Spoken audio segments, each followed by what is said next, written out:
छत्तीसगढ़ની રાજધાની રાયપુરમાં ચાલી રહેલા કોંગ્રેસના 85મા મહાસત્રમાં પાર્ટીની પૂર્વ અધ્યક્ષ સોનિયા ગાંધીએ રાજનીતિમાંથી સંન્યાસના સંકેત આપ્યા।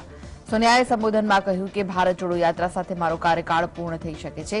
સોનિયાએ પહેલીવાર પાર્ટી અધ્યક્ષની ખુરશી સંભાળવાથી લઈને અત્યાર સુધી પોતાના ઉતાર ચઢાવ અંગે વાત કરી। તેમણે કહ્યું કે 1998માં જ્યારે હું પહેલીવાર પાર્ટી અધ્યક્ષ બની ત્યારથી લઈને આજ દિન સુધી એટલે કે છેલ્લા 25 વર્ષોમાં અનેક સારા અને ખરાબ અનુભવ થયા છે।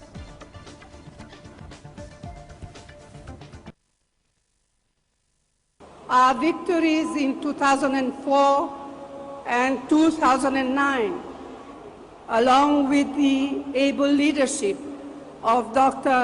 Manmohan Singh ji, gave me personal satisfaction. But what gratifies me most is that my innings could conclude with the Bharat Jodo Yatra. The Yatra has come as a turning point. It has proved that the people of India overwhelmingly want harmony, tolerance, and equality. કોંગ્રેસના 85મા અધિવેશનને સંબોધતા સોનિયા ગાંધીએ મોદી સરકાર પર આકરા પ્રહારો કર્યા। તેમણે મોદી શાસનમાં લોકશાહી ખતરામાં હોવાનું જણાવ્યું। And the values of our Constitution. It continues our rich and unparalleled tradition of internal democracy. I had the honor of taking office as president for the first time in 1998. Over these 25 years, our party has seen times of high achievement as well as deep disappointment.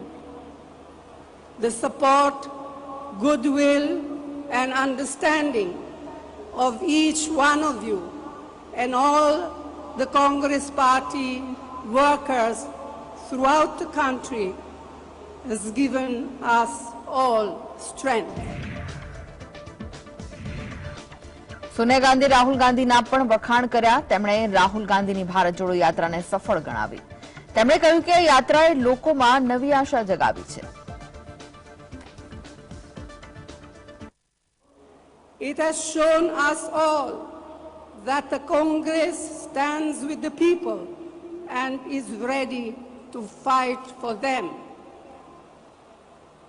I congratulate all party workers who have worked hard for the Yatra, the colleagues, young and old, who took part in it, and the lakhs of people of India for their participation, support, and affection. Sonia ગાંધીએ ભાજપને પણ આડે હાથ લીધા। તેમણે કહ્યું કે બંધારણીય સંસ્થાઓ જોખમમાં મુકાઈ છે। This is a particularly challenging time for the Congress and for the country as a whole. Prime Minister Modi and the BJP RSS regime has relentlessly captured and subverted every single institution. It ruthlessly silenced any voice of opposition. It has caused economic ruin by favoring a few chosen businessmen at the expense of all others and of the people, of ordinary people.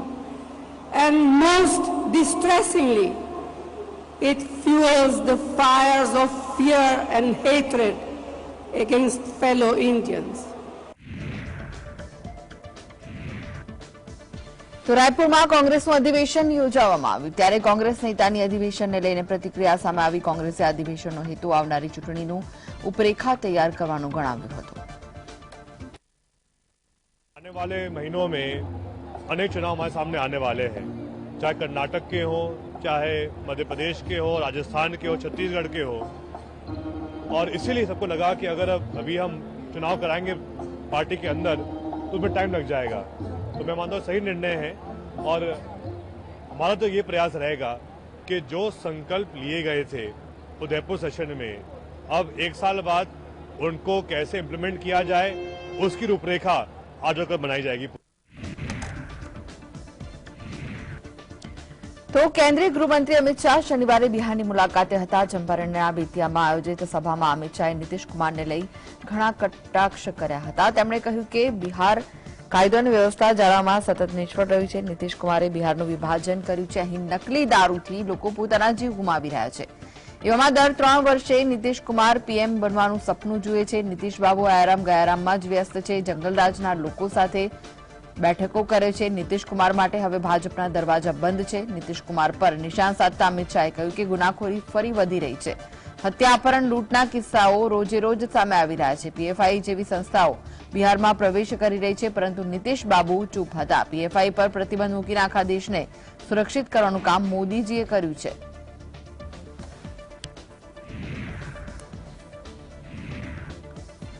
તો બિહારના પુણિયામાં રંગભૂમિ મેદાનમાં મહાગઠબંધનની મહારેલીની શરૂઆત કરવામાં આવી. મુખ્યમંત્રી નીતિશ કુમાર, ઉપમુખ્યમંત્રી તેજસ્વી યાદવ, જેડીયુના રાષ્ટ્રીય અધ્યક્ષ લલનસિંહ, બિહારના પૂર્વ મુખ્યમંત્રી જીતનરામ માંઝી ઉપરાંત કોંગ્રેસ અને હિન્દુસ્તાની આવામી મોરચાના नेता मंच पर हाजर રહ્યા હતા. રેલીને સંબોધતા સીએમએ નીતિશ કુમારે કહ્યું કે સાતે પક્ષોએ મળીને નિર્ણય કર્યો કે અમે પ્રથમ સભા પૂર્ણિયામાં કરીશું. જ્યારે અમે મહાગઠબંધન કર્યું ત્યારે દિલ્હીના 2 નેતાઓ હતા, એક વડાપ્રધાન અને ગૃહપ્રધાન. આ લોકોનો અનુભવ શું છે? શું તમે દેશની આઝાદી વિશે જાણો છો? આ લોકો કોઈ કામ કરતા નથી, કબજો કરી બેઠા છે.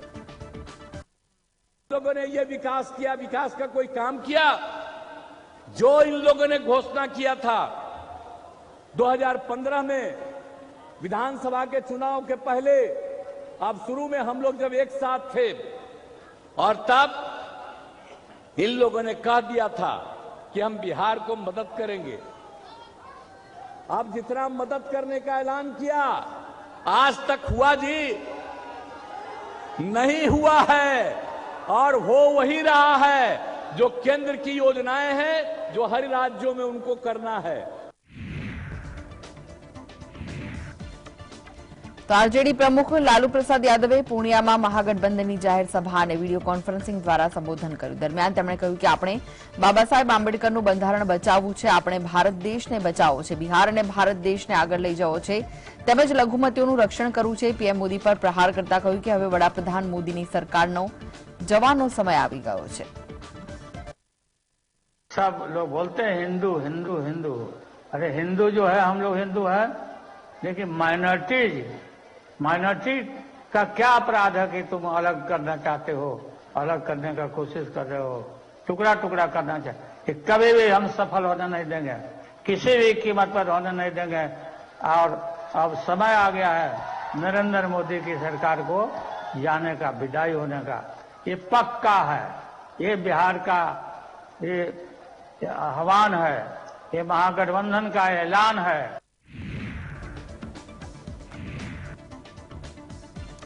જયરામ રમેશે પૂર્વ કોંગ્રેસ નેતા માટે ગુલામ મીર જાફર અને વોટમાં ભાગલા પડાવનાર જેવા શબ્દોનો પ્રયોગ કર્યો, જેના પગલે આઝાદે જયરામ રમેશને 2 કરોડની માનહાનિની નોટિસ ફટકારી. ડેમોક્રેટિક પ્રોગ્રેસિવ આઝાદ પાર્ટીના અધ્યક્ષ ગુલામ નબી આઝાદે કોંગ્રેસના મહાસચિવ જયરામ રમેશને લીગલ નોટિસ મોકલાવી. પૂર્વ કોંગ્રેસ નેતાએ ગુલામ મીર જાફર અને વોટમાં ભાગલા પડાવનાર કહેવા બદલ જયરામ રમેશને માનહાનિની નોટિસ મોકલી. આઝાદે કાનૂની સલાહકાર નરેશ કુમાર ગુપ્તાના માધ્યમથી મોકલેલી નોટિસમાં બેદાગ પ્રતિષ્ઠાને નુકસાન પહોંચાડવા બદલ 2 કરોડ રૂપિયાના વળતરની માંગ કરી છે.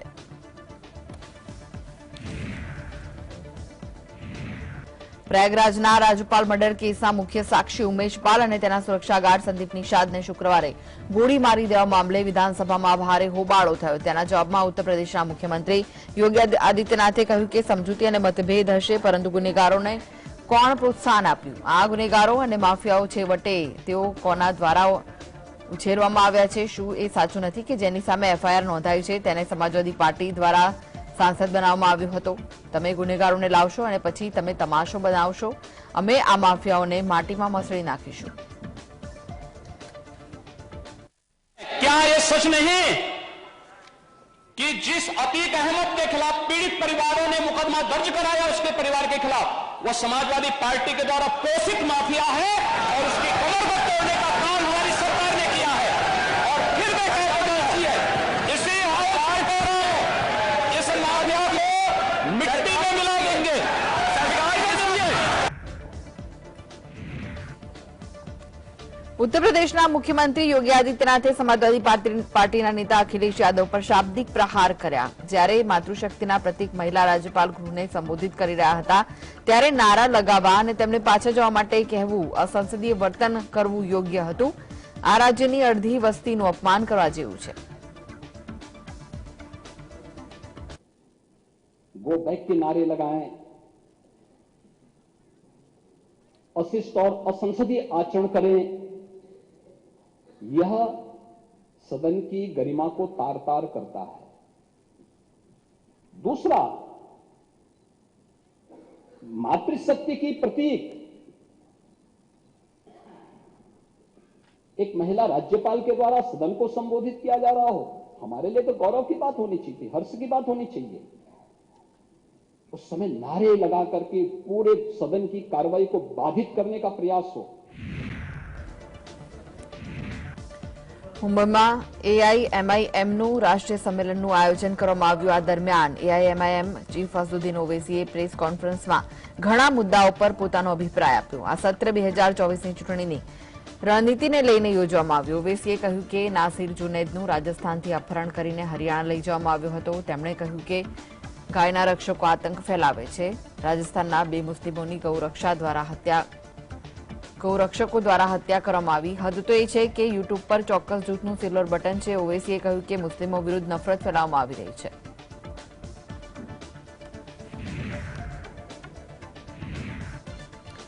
દિલ્હી કોર્પોરેશનના સ્ટેન્ડિંગ કમિટીની ચૂંટણીને ફરી કરવાની માંગને લઈને આમ આદમી પાર્ટીને હવે દિલ્હી હાઈકોર્ટે ઝટકો આપ્યો છે। સુનાવણી દરમિયાન હાઈકોર્ટે સ્ટેન્ડિંગ કમિટીની ફરી ચૂંટણી પર રોક લગાવી। શુક્રવારે થયેલા હંગામા બાદ સ્ટેન્ડિંગ કમિટીએ ચૂંટણી ફરી કરાવવાનો મુદ્દો ઉઠાવ્યો અને આ મામલો ફરી દિલ્હી હાઈકોર્ટ સુધી પહોંચ્યો। દિલ્હી હાઈકોર્ટે સુનાવણી કરીને સ્ટેન્ડિંગ કમિટીને ફરીથી ચૂંટણી કરવા પર રોક લગાવી। ભાજપના કોર્પોરેટરોએ અરજી દાખલ કરી હતી। આ મામલે દિલ્હી હાઈકોર્ટે એલજી મેયર એમસીડીને પણ નોટિસ આપી। સુનાવણી દરમિયાન હાઈકોર્ટે સ્પષ્ટ નિર્દેશ આપ્યો કે mayor ballot paper, CCTV footage અને ઉપલબ્ધ કોઈપણ અન્ય જાણકારી સુરક્ષિત રાખે છે। जी देखिए, इस ऑर्डर को मैं अपनी जीत ही मानूंगी क्योंकि री इलेक्शन को स्टे लगा दिया गया है तो हमारी जीत ही हुई है।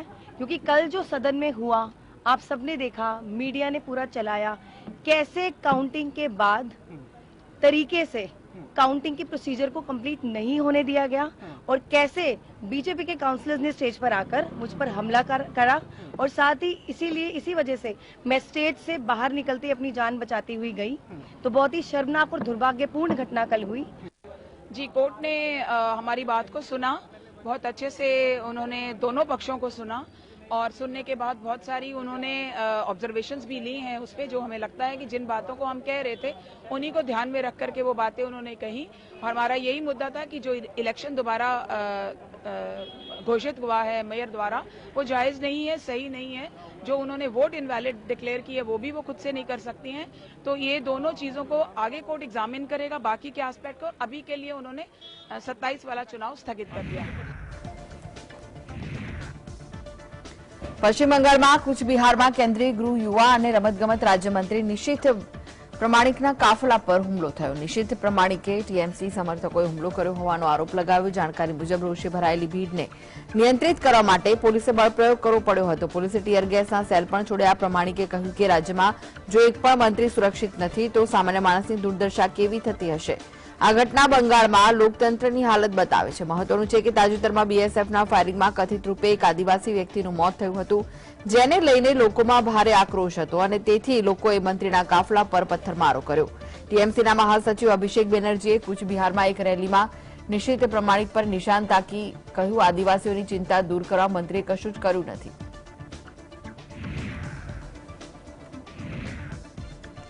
તો કર્ણાટકમાં ચૂંટણી પહેલા રાજકીય ગરમાવ વચ્ચે વિધાનસભાના સૌહાર્દની ક્ષણ જોવા મળી. કર્ણાટક વિધાનસભામાં બીએસ યેદુરપ્પાએ અંતિમ દિવસે પોતાના વિરોધી દેવગૌડા અને સિદ્ધારામૈયાનો આભાર માન્યો. અંતિમ દિવસે યેદુરપ્પાએ પોતાના ભાષણમાં આરએસએસ અને પોતાના મતક્ષેત્ર શિકારીપુરાના મતદારોનો આભાર માન્યો. મહત્વનું છે કે યેદુરપ્પા 8 વખત ભાજપના ધારાસભ્ય તરીકે અને 4 વખત કર્ણાટકના મુખ્યમંત્રી પદે રહી ચૂક્યા છે. પાર્ટી સૂત્રો મુજબ યેદુરપ્પાએ પોતાના નાના પુત્રને ધારાસભ્ય રૂપે ઉત્તરાધિકારી સોંપવાની આશા રાખે છે. તેમણે 22 ફેબ્રુઆરીએ જાહેર કર્યું હતું કે તેઓ આગામી ચૂંટણી નહીં લડે.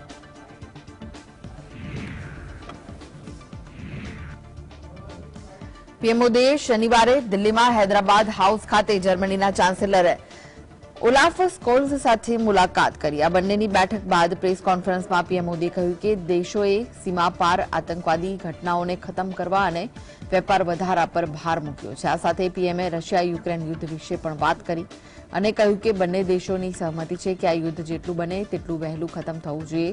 પીએમએ કહ્યું કે ભારત અને જર્મની જેવી બે સૌથી મોટી લોકતાંત્રિક અર્થવ્યવસ્થાઓ વચ્ચે વધતો સહકાર બંને દેશોના લોકો માટે ફાયદાકારક છે અને વિશ્વને સકારાત્મક સંદેશ આપે છે. આ ઉપરાંત મોદીએ કહ્યું કે યુરોપમાં અમારું સૌથી મોટું વેપારી ભાગીદાર હોવા ઉપરાંત જર્મની રોકાણનો એક મહત્વપૂર્ણ સ્ત્રોત છે. ભારતનું લોકડાઉન સફળ રહ્યું છે. વેક્સિનેશન અભિયાનની મદદથી 34 લાખ લોકોના જીવ બચી ગયા. સ્ટેનફોર્ડ યુનિવર્સિટીએ તેના રિપોર્ટમાં દાવો કર્યો. અબજો ડોલરનું નુકસાન થતા રહી ગયું હોવાનો રિપોર્ટમાં દાવો કરાયો.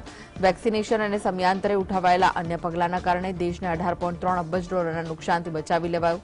કોરોના કાળ દરમિયાન સફળ વેક્સિનેશન અભિયાનને કારણે ભારતમાં 34 લાખથી વધુ લોકોને બચાવવામાં સફળતા મળી.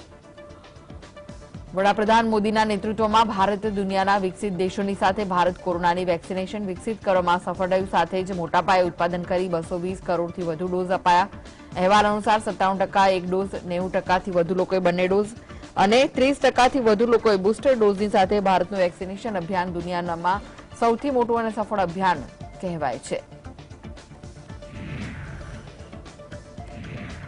તો વૈશ્વિક અનિશ્ચિતતાઓના કારણે મોંઘવારી દરમાં ફરી વધારો થવાથી આરબીઆઈની ચિંતામાં વધારો થયો. મળતી માહિતી મુજબ લોન મોંઘી થઈ, જેના કારણે સામાન્ય વ્યક્તિને આંચકો લાગ્યો. દેશમાં છૂટક ફુગાવો ગયા મહિને ફરી વધીને 6.52% થયો, જેના કારણે ફરી એકવાર રેપો રેટમાં વધારો થવાની શક્યતા છે. જો સેન્ટ્રલ બેંક વધુ એક પગલું ભરશે તો લોનની ઈએમઆઈ ફરી વધશે. મહત્વનું છે કે રિઝર્વ બેંક ઓફ ઇન્ડિયાની એમપીસી બેઠક બાદ રેપો રેટમાં 0.25%નો વધારો થયો, જેથી ફુગાવો રિઝર્વ બેંકના દાયરામાં આવ્યો. પણ મોંઘવારી દર નિર્ધારિત લક્ષ્યાંકથી ઉપર પહોંચી ગયો. ત્યારે આરબીઆઈ ફરી વ્યાજદરમાં વધારો કરે તેવી પૂરી શક્યતા છે. આરબીઆઈ ગવર્નર શક્તિકાંત દાસે વિગતો રજૂ કરી છે. વધતી જતી કિંમતો અને ફુગાવો અંગે ઘણી અનિશ્ચિતતા છે, જેના પર અંકુશ લાવવામાં આગામી દિવસોમાં વ્યાજદરમાં વધારો કરવો જરૂરી છે.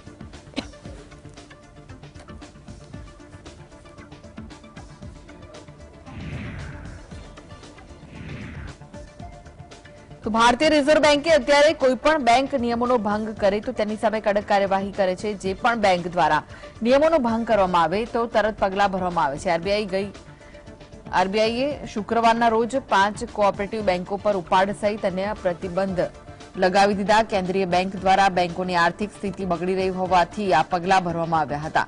આરબીઆઈ દ્વારા નિયમ આગામી 6 મહિના માટે લાગુ કરવામાં આવ્યો છે. ભારતીય રિઝર્વ બેંકે આપેલી માહિતી મુજબ હાલમાં એચસીબીએલ, કોઓપરેટિવ બેંક લખનઉ, મહિલા નાગરિક સહકારી બેંક ઔરંગાબાદ, સહકારી બેંક મધુર, કર્ણાટક પર પ્રતિબંધ લગાવવામાં આવ્યો છે.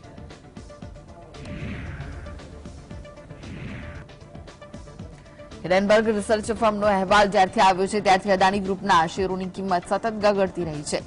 દિવસે ને દિવસે કંપનીને એક પછી એક આંચકા લાગી રહ્યા છે.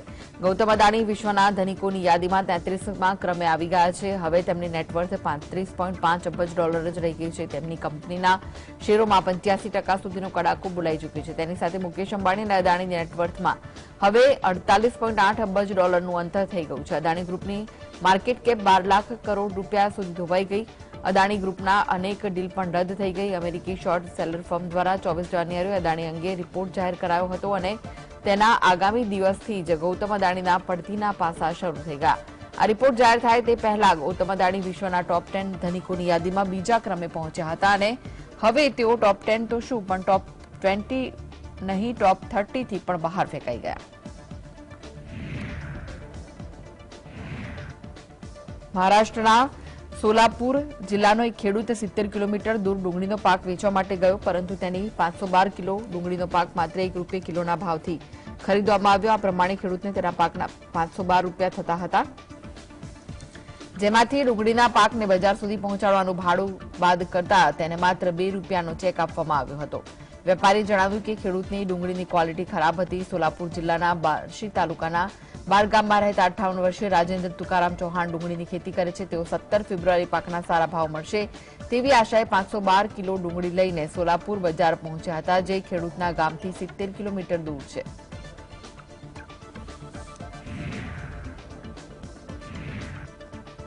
દેશને અન્ન પૂરું પાડનારા ખેડૂતોને ફરી એકવાર રડવાનો વારો આવ્યો. ડુંગળીની ખેતી કરનાર ખેડૂતોએ જ્યારે ડુંગળીની વાવેતર કર્યું ત્યારે એકબીજા પાસેથી ઉછીના રૂપિયા લઈને ખેતી કરી, પરંતુ જ્યારે ડુંગળીનો પાક તૈયાર થઈ ગયો અને બજારમાં ડુંગળીનો પાક વેચવા ગયા તો તેમને યોગ્ય કિંમત ન મળતા ખેડૂતો હાલાકીનો સામનો કરી રહ્યા છે. 300-400 रुपए प्याज बेच रहा है. अब मेरा 3.5 लाख रुपए खर्चा हो गया है और पूरा प्याज का मेरा 1 लाख रुपए भी नहीं बन पाएगा. अभी जब इधर आया तो ऐसा लगता है क्या करने का क्या नहीं करने का. प्याज को मोदी सरकार ने उसको ध्यान देना चाहिए किसान पर. मोदी सरकार किसान पर ध्यान ही नहीं देते. जब किसान घर इधर कांदा बेच के जाता है घर में तो वो बच्चों को 10 रुपए की मिठाई लेने का भी मन नहीं करता किसान का. अभी क्या करेगा किसान.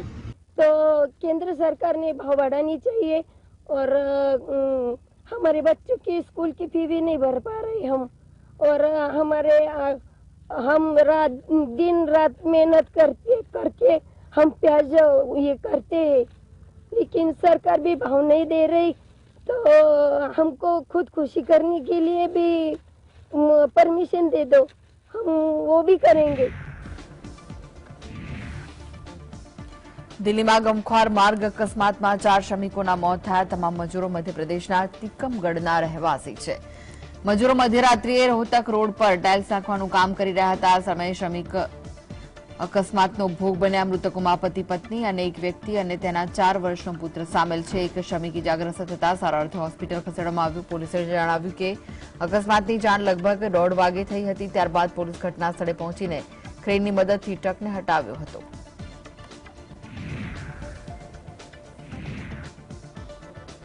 મધ્યપ્રદેશના સીધી જિલ્લામાં ભયંકર અકસ્માત થયો. મોહનિયા ટનલ પાસે ટ્રકની ટક્કરથી 3 બસ પલટી ખાઈ ગઈ હતી. અકસ્માતની દુર્ઘટનામાં 12 લોકોના મોત થયા. અકસ્માતમાં 50 જેટલા લોકો ઘાયલ થયા. ઘાયલ થયેલા લોકોમાં 15 થી 20 લોકોની હાલત ગંભીર છે. ઘાયલોને તાત્કાલિક સારવાર અર્થે હોસ્પિટલ ખસેડવામાં આવ્યા હતા. મધ્યપ્રદેશના મુખ્યમંત્રી શિવરાજસિંહ ચૌહાણે ઘટના સ્થળે અને હોસ્પિટલની મુલાકાત લીધી. મુખ્યમંત્રી શિવરાજસિંહ ચૌહાણે અકસ્માતમાં મૃત્યુ પામેલા લોકોના પરિવારજનોને ₹10 લાખ અને ગંભીર રીતે ઘાયલ થયેલા લોકોને ₹2 લાખ અને નજીવા ઇજાગ્રસ્ત લોકોને ₹1 લાખ સહાયની જાહેરાત કરી. આ ઉપરાંત સીએમ શિવરાજસિંહ ચૌહાણે કહ્યું કે મૃતકોના સંબંધીઓને તેમની યોગ્યતા અનુસાર સરકારી નોકરી પણ આપવામાં આવશે. આ અકસ્માતની પ્રાથમિક વિગત મુજબ એક પૂરપાટ ઝડપે આવતા ટ્રકનું ટાયર ફાટવાના કારણે તે બાજુમાં ઉભેલી 3 બસ સાથે અથડાયું હતું અને બસ પલટી ખાઈ ગઈ અને ત્રીજી બસને ભારે નુકસાન થયું.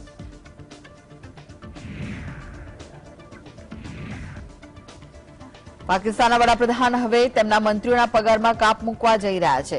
મંત્રીઓને તેમની લક્ઝુરિયસ લાઈફ અને પગાર પણ જતો કરવો પડી શકે છે. ગળાડૂબ દેવામાં ગરકાવ પાકિસ્તાનનું અર્થતંત્ર કપરી સ્થિતિનો સામનો કરી રહ્યું છે.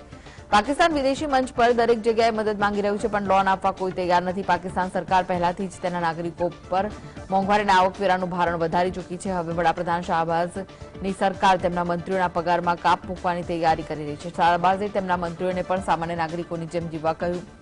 પાકિસ્તાનનું અનુમાન છે કે આમ કરવાથી દર વર્ષે 200 બિલિયન પાકિસ્તાની રૂપિયા બચી શકશે. 1 વર્ષથી વધુ સમય માટે વિલાસતાની વસ્તુઓ અને સત્તાવાર વાહનોની આયાત પર બેન, ઓછા વિદેશ પ્રવાસ, કેબિનેટ સભ્યો માટે 5 સ્ટાર હોટેલોમાં રોકાવા પર પ્રતિબંધ લગાવાશે.